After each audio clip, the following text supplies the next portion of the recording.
Hi my dear precious pearls, welcome back to my channel. ನೀವು hotel ಹೋದಾಗ standard ಆಗಿ order ಮಾಡೋ dish ಯಾವುದು? Definitely paneer butter masala, right? ಅದೇ ಥರ ಕ್ರೀಮಿ ಬಟರಿ ಡಿಲಿಷಿಯಸ್ ಮಸಾಲೆನ ಮನೆಯಲ್ಲಿ ತುಂಬ ಈಸಿಯಾಗಿ ಮಾಡೋದು ಹೇಗೆ ಅಂತ ಇವತ್ತು ನೋಡೋಣ. No complex step, just pure taste. ಚಲೋ, let's get started. So let's begin with paneer. So ನಾನಿಲ್ಲಿ 400 ಗ್ರಾಮ್ಸ್ ಆಫ್ ಪನ್ನೀರ್ ತೊಗೊಂಡಿದ್ದೀನಿ. ಪನ್ನೀರನ್ನ ಕಟ್ ಮಾಡಿ ಇಟ್ಕೊಂಡಿದ್ದೀನಿ, ನೀವು ನೋಡ್ಬೋದು. ನೀವು ಪನ್ನೀರ್ನೇ ರಾ ಆಗಿ ಆ್ಯಡ್ ಮಾಡಿಕೊಂಡು ಅದರಲ್ಲೇ ಬೇಯಿಸ್ಕೊಂಡು ಕೂಡ ಮಾಡ್ಬೋದು. ಬಟ್ ನನಗೆ ರಾ ಅಷ್ಟು ಇಷ್ಟ ಆಗಲ್ಲ, ಸೊ ನಾನು ಇದಕ್ಕೆ ಮಸಾಲೆಸ್ ಆ್ಯಡ್ ಮಾಡ್ತೀನಿ. ಸೊ ನಿಮಗೆ ಅದು ಇಷ್ಟ ಇಲ್ಲ ಅಂದರೆ ನೀವು ಕೂಡ ಈ ಥರ ಮಾಡಬಹುದು. ಇವಾಗ ನಾನು ಒಂದು ಬೌಲಲ್ಲಿ 2 tablespoon of cooking oil ತೊಗೊಂಡಿದ್ದೀನಿ. ಆಯಿಲ್ ಆ್ಯಡ್ ಆದಮೇಲೆ ಇವಾಗ ನಾನು ಸ್ವಲ್ಪ ಟರ್ಮರಿಕ್ ತೊಗೊಂಡು ಆ್ಯಡ್ ಮಾಡ್ಕೊಳ್ತಾ ಇದ್ದೀನಿ. ಇವಾಗ ಆಯಿಲ್ಗೆ ಹಾಕ್ಕೊಂಡಿದ್ದೀನಿ 1/4 ಟೇಬಲ್ ಸ್ಪೂನ್ ಆಫ್ ಟರ್ಮರಿಕ್ನ. Next 2 tablespoon red chilli powder ಹಾಕ್ಕೊಳ್ಳೋಣ. ನೆಕ್ಸ್ಟ್ ನಾನು 2 tablespoon of garam masala add ಮಾಡ್ಕೊಳ್ತಾ ಇದ್ದೀನಿ. ಆ್ಯಡ್ ಮಾಡ್ಕೊಂಡ್ಮೇಲೆ ಚೆನ್ನಾಗಿ ಇದನ್ನು ಆಯಿಲ್ ಜೊತೆ ಮಿಕ್ಸ್ ಮಾಡ್ಕೊಳ್ಳೋಣ.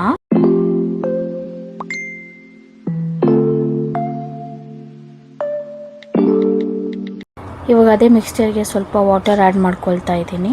ವಾಟರ್ದು ಕನ್ಸಿಸ್ಟೆನ್ಸಿ ನೋಡ್ಕೊಳ್ಳಿ, ತುಂಬ ನೀರಾಗಿರಬಾರ್ದು, ತುಂಬ ಗಟ್ಟಿನೂ ಇರಬಾರ್ದು.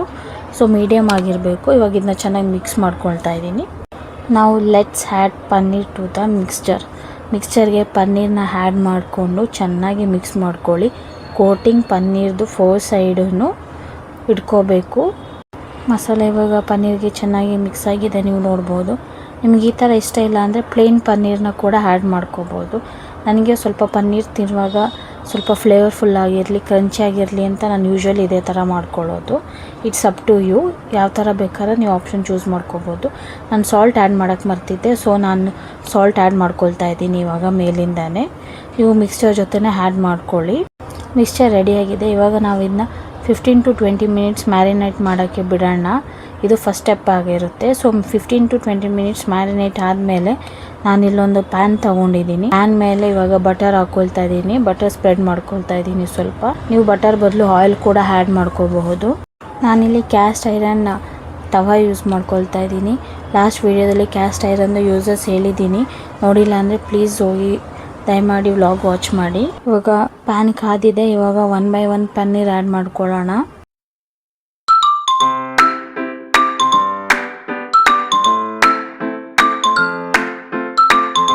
ಒಂದು ಸೈಡ್ ಬೆಂದಿದೆ. ಇವಾಗ ನಾನು ಫ್ಲಿಪ್ ಮಾಡ್ಕೊಳ್ತಾ ಇದ್ದೀನಿ. ಈ ಥರ 4 ಸೈಡ್ಸು ನಾನು ಬೇಯಿಸ್ಕೊಳ್ತೀನಿ. ಇವಾಗ ನೀವು ನೋಡ್ಬೋದು 4 ಸೈಡ್ಸಲ್ಲೂ ಫ್ರೈ ಆಗಿದೆ, ಚೆನ್ನಾಗಿ ಬೆಂದಿದೆ. ಇವಾಗ ನಾವು ನೆಕ್ಸ್ಟ್ ಸ್ಟೆಪ್ಗೆ ಜಂಪ್ ಆಗೋಣ. ಈಗ ಫಟಾಫಟ್ ಅಂತ ಚಾಪಿಂಗ್ ಸ್ಟಾರ್ಟ್ ಮಾಡ್ಕೊಳ್ಳೋಣ. ಈ ವ್ಲಾಗಲ್ಲಿ ನಾನು ಕರೆಕ್ಟ್ ಮೆಜರ್ಮೆಂಟ್ಸ್ ನಿಮಗೆ ಹೇಳ್ಕೊಡ್ತೀನಿ, ಯಾವ ಐಟಮ್ಸ್, ಯಾವ ಇಂಗ್ರೀಡಿಯೆಂಟ್ಸ್ ಎಷ್ಟು ತೊಗೋಬೇಕು ಅಂತ. ಇವಾಗ ನಾನು ಫಸ್ಟು 3 ಟೊಮೆಟೊಸ್ ತೊಗೊಂಡಿದ್ದೀನಿ. 3 ಟೊಮೆಟೊಸ್ಗೆ ನೀವು 2 ಆನಿಯನ್ಸ್ ತೊಗೋಬೇಕು. ಇವಾಗ ಇನ್ ಕೇಸ್ ನೀವು ಲಾರ್ಜ್ ಕ್ವಾಂಟಿಟಿಯಲ್ಲಿ ಮಾಡ್ತಾಯಿದ್ರೆ 6 ಟೊಮೆಟೊಸ್ ತೊಗೊಂಡ್ರೆ 4 ಆನಿಯನ್ಸ್ ತೊಗೋಬೇಕಾಗುತ್ತೆ ನೀವು. ಇವಾಗ 1 ಟೊಮೆಟೊಗೆ ನೀವು 3 ಗಾರ್ಲಿಕ್ ತೊಗೋಬೇಕಾಗುತ್ತೆ. ನಾನು ಆಲ್ರೆಡಿ ಸುಲಿದಿಟ್ಕೊಂಡಿದ್ದೀನಿ, ಆ ಥರ ಮೆಜರ್ಮೆಂಟ್ ಇಟ್ಕೊಳ್ಳಿ. ಸೊ 1ಗೆ 3 ಅಂತ ಮೆಜರ್ಮೆಂಟ್ ಇಟ್ಕೊಂಡು ಹೋಗೋಣ. 6 ಟೊಮೆಟೊಸ್ ಆದರೆ 6 ಟೊಮೆಟೊಸ್ಗೂ ನೀವು 3 ಅಂತ ಮೆಜರ್ಮೆಂಟಲ್ಲಿ ಗಾರ್ಲಿಕ್ ತೊಗೋಬೇಕಾಗುತ್ತೆ. ಐ ಹೋಪ್ ನಿಮಗೆ ಟೊಮೆಟೊ, ಆನಿಯನ್ ಮತ್ತು ಗಾರ್ಲಿಕ್ ಎಷ್ಟು ಮೆಜರ್ಮೆಂಟಲ್ಲಿ ತೊಗೋಬೇಕು ಅಂತ ಗೊತ್ತಾಗಿದೆ ಅಂತ. ಯಾಕಂದರೆ ನ್ಯೂ ಆಗಿ ಕುಕ್ ಮಾಡ್ತಾ ಇರೋರು, ಲರ್ನ್ ಮಾಡ್ತಾ ಇರೋರಿಗೆಲ್ಲ ಇದು ಈಸಿ ಆಗುತ್ತೆ ಅಂತ ಕ್ಲಿಯರಾಗಿ ಮೆನ್ಷನ್ ಮಾಡಿದ್ದೀನಿ. ಇವಾಗ ನಾವು ಚಾಪಿಂಗ್ ಸ್ಟಾರ್ಟ್ ಮಾಡ್ಕೊಳ್ಳೋಣ. ಇವಾಗ ಆನಿಯನ್ನ ಚಾಪ್ ಮಾಡ್ತಾಯಿದ್ದೀನಿ. ನೀವು ಸಣ್ಣದಾಗಿ ಬೇಕಾದ್ರೆ ಹಚ್ಕೋಬೋದು, ಇಲ್ಲ ಮೀಡಿಯಮ್ ಆಗಿ ಬೇಕಾದ್ರೆ ಹಚ್ಕೋಬೋದು. ನಾನಿಲ್ಲಿ ಸ್ವಲ್ಪ ಸಣ್ಣಗೆ ಹಚ್ಕೊಳ್ತಾ ಇದ್ದೀನಿ.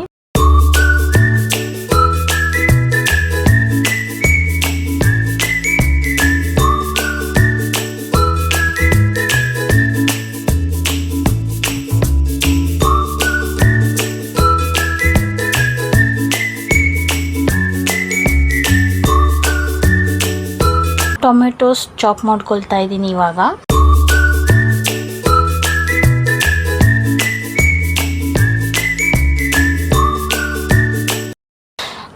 ಸ್ವಲ್ಪ ಕೊರಿಯಂಡರ್ ತಗೊಂಡು ಚಾಪ್ ಮಾಡ್ಕೊಳ್ತಾ ಇದ್ದೀನಿ. ಕೊರಿಯಂಡರ್ ಜಾಸ್ತಿ ಕ್ವಾಂಟಿಟಿಯಲ್ಲಿ ತೊಗೋಬೇಡಿ, ಸ್ವಲ್ಪ ತೊಗೊಳ್ಳಿ. ಯಾಕಂದರೆ ನಾವು ಆಲ್ರೆಡಿ ಇದಕ್ಕೆ ಕೊರಿಯಂಡರ್ ಪೌಡರೆಲ್ಲ ಆ್ಯಡ್ ಮಾಡ್ತೀವಿ. ಸೊ ನೆಕ್ಸ್ಟ್ ನಾನಿವಾಗ ಗ್ರೀನ್ ಚಿಲ್ಲಿ ತೊಗೊಂಡಿದ್ದೀನಿ. ನಾನಿಲ್ಲಿ 2 ಗ್ರೀನ್ ಚಿಲ್ಲೀಸ್ ತೊಗೊಂಡಿದ್ದೀನಿ. ನಿಮಗೆ ಜಾಸ್ತಿ ಸ್ಪೈಸಿ ಬೇಕಂದರೆ 3 ಇಲ್ಲ 4 ತೊಗೋಬೋದು. ಇದು ಆಲ್ರೆಡಿ ನಾವು ರೆಡ್ ಚಿಲ್ಲಿ ಮತ್ತು ರೆಡ್ ಚಿಲ್ಲಿ ಪೌಡರ್ ಹಾಕೋದ್ರಿಂದ ಸ್ಪೈಸ್ ಲೆವೆಲ್ ಜಾಸ್ತಿ ಆಗುತ್ತೆ. So 2 is enough. ಇವಾಗ ಸ್ಟವ್ ಆನ್ ಮಾಡಿ ಒಂದು ಪ್ಯಾನ್ ಇಟ್ಕೊಂಡಿದ್ದೀನಿ. ಇವಾಗ 1 ಸ್ಲೈಸ್ ಆಫ್ ಬಟರ್ ಆ್ಯಡ್ ಮಾಡ್ಕೊಂಡಿದ್ದೀನಿ. ಇವಾಗ ಬಟರ್ನ ಮೆಲ್ಟ್ ಆಗೋಕ್ಕೆ ಬಿಡೋಣ. ಇವಾಗ ನಾವು ನಮ್ಮದು ಚಾಪಿಂಗ್ ಸೆಷನ್ ಎಲ್ಲ ಮುಗಿಸಿದ್ದೀವಿ. ಸೊ ನಾವು ಕುಕ್ಕಿಂಗ್ ಕಡೆಗೆ ಮೂವ್ ಆನ್ ಆಗೋಣ. ಸೊ ನೀವು ನೋಡ್ಬೋದು ನಾನಿಲ್ಲಿ ಮಸಾಲೆಸ್ ತೊಗೊಂಡಿದ್ದೀನಿ. ಮೆಂಟ್ ಕರೆಕ್ಟಾಗಿ ನೋಡ್ಕೊಳ್ಳಿ.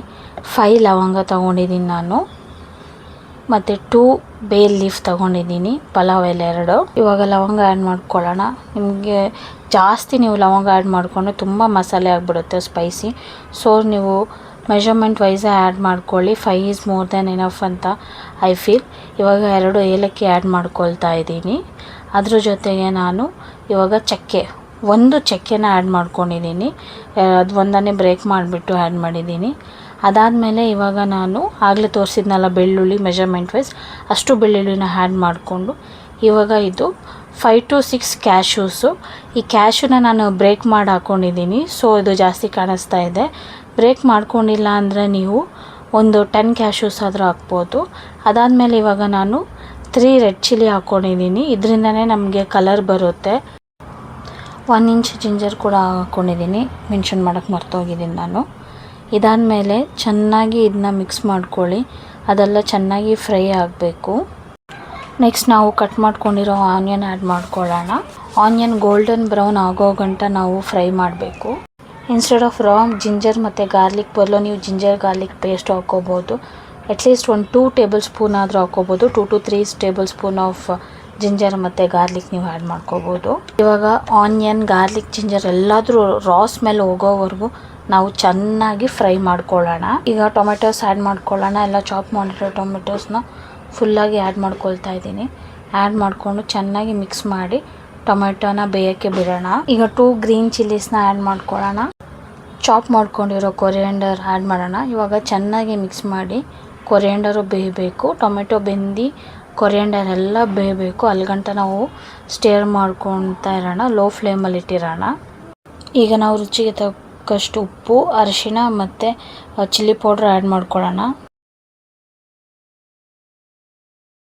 ಇವಾಗ ಕೊರಿಯಾಂಡರ್ ಲೀವ್ಸ್ ಹಾಕ್ಕೊಳ್ಳೋಣ. ಕೊರಿಯಾಂಡರ್ ಲೀವ್ಸ್ ಆಗಿ ಟೊಮೆಟೊ ಇದೆಲ್ಲ ಸಾಫ್ಟಾಗಿ ಬೆಂದ ಮೇಲೆ ಇದನ್ನು ಕೂಲ್ ಆಗೋಕ್ಕೆ ಬಿಡಬೇಕು.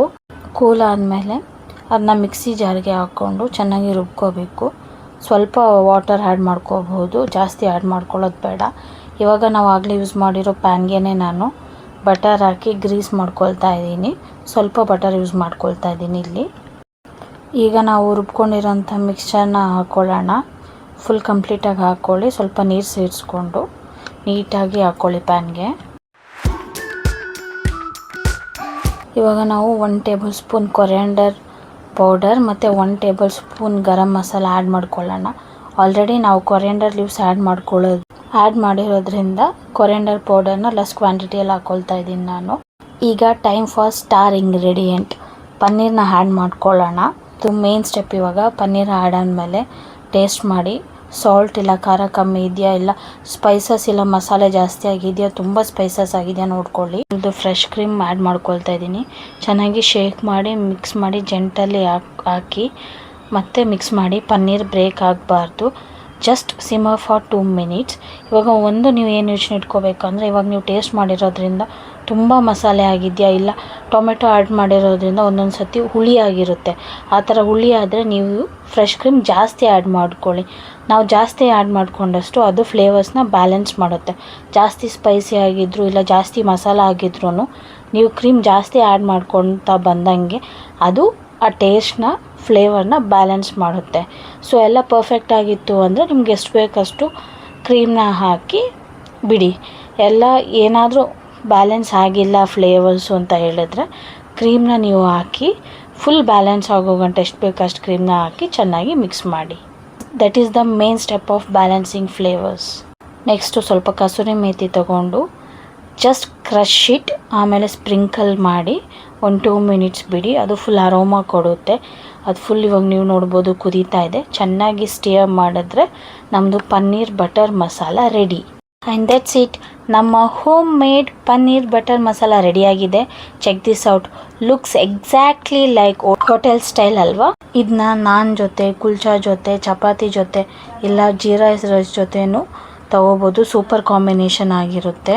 ಈಗ ನಾನು ಕೊರಿಯಾಂಡರ್ ಜೊತೆ ಗಾರ್ನಿಷ್ ಮಾಡ್ಕೊಳ್ತಾ ಇದ್ದೀನಿ. ನೀವು ಇದನ್ನ ಮನೆಯಲ್ಲಿ ಟ್ರೈ ಮಾಡಿ ಹೇಗೆ ಬಂತು ಅಂತ ಕಮೆಂಟ್ ಸೆಕ್ಷನಲ್ಲಿ ತಿಳಿಸಿ. ಈ ರೆಸಿಪಿ ಇಷ್ಟ ಆದರೆ ಪ್ಲೀಸ್ ಲೈಕ್ ಮಾಡಿ, ನಿಮ್ಮ ಫ್ರೆಂಡ್ಸ್ ಮತ್ತು ಫ್ಯಾಮಿಲಿ ಜೊತೆ ಶೇರ್ ಮಾಡಿ. Subscribe to pearls happy hub. You have to try this recipe. ಮನೇಲಿ ಎಲ್ಲರಿಗೂ ತುಂಬಾ ಖುಷಿಯಾಗುತ್ತೆ. ಆಫೀಸ್ ಪಾಟ್ಲಕ್ ಇರ್ಬೋದು, ಇಲ್ಲ ಸ್ಮಾಲ್ ಗೆಟ್ ಟುಗೆದರ್ ಫಂಕ್ಷನ್ ಇರ್ಬೋದು, ಎಲ್ಲದಕ್ಕೂ ಮಾಡಿದ್ರೆ ಫುಲ್ ಸ್ಟ್ಯಾಂಡ್ ಔಟ್ ಆಗುತ್ತೆ ಈ ರೆಸಿಪಿ. ಈಸಿ ಕೂಡ ಅಷ್ಟೇ, ಆರಾಮ್ ಕೂಡ ಮಾಡ್ಬೋದು. ನೀವು ಸ್ವಲ್ಪ ಇಂಗ್ರೀಡಿಯೆಂಟ್ಸ್ನ ಬಳಸ್ಕೊಂಡು ಆರಾಮಾಗಿ ಮಾಡ್ಬೋದು. ಸ್ಟಾರ್ಟಿಂಗಲ್ಲಿ ನೋಡೋಕ್ಕೆ ಸ್ವಲ್ಪ ಕಾಂಪ್ಲಿಕೇಟೆಡ್ ಅನಿಸುತ್ತೆ, ಬಟ್ ನೀವು ಅದನ್ನ ಒಂದು ಸತಿ 2 ಸತಿ ಟ್ರೈ ಮಾಡಿದ್ಮೇಲೆ it's very easy for you. Next ವ್ಲಾಗಲ್ಲಿ ಸಿಗೋಣ. Until that, happy cooking. Love you all. Take care. Like, share and subscribe. Bye.